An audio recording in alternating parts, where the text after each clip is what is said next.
Da inizio gennaio ad oggi sono stati individuati 1241 casi di contagio di coronavirus tra alunni e docenti delle scuole del Veneto, con 27.460 persone in quarantena. Ma bisogna aggiungere che poco più della metà dei ragazzi tra i 14 e i 19 anni sono finiti in quarantena a causa di un contatto extrascolastico.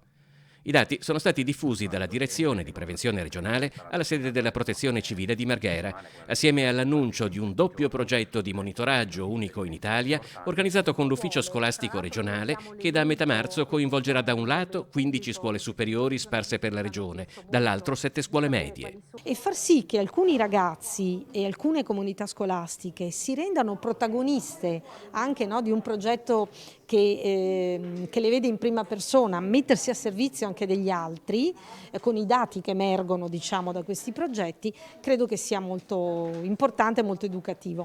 Le 15 scuole superiori, ribattezzate Scuole Sentinella, identificate come campione rappresentativo, saranno sotto monitoraggio con test di screening ad alunni e personale docente e non docente fino alla fine dell'anno scolastico. Il progetto, che riguarda le terze medie di 7 scuole, una per la provincia del Veneto, prevede anche in questo caso un tampone nasale, ma i ragazzi se lo faranno da soli con un operatore a fianco. Una volta che saranno completati questi due progetti, sia alle superiori che alle medie, quali dati scientifici se ne potranno trarre?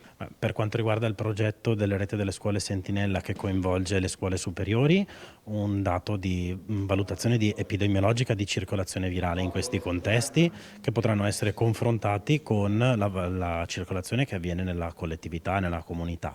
La partecipazione ai due progetti è naturalmente su base volontaria e coinvolgerà migliaia di persone. I dirigenti scolastici da subito, appena li abbiamo contattati per chiedere se erano disponibili a aderire al progetto, sono stati assolutamente consapevoli del privilegio di essere all'interno del progetto e anche della responsabilità che ne consegue.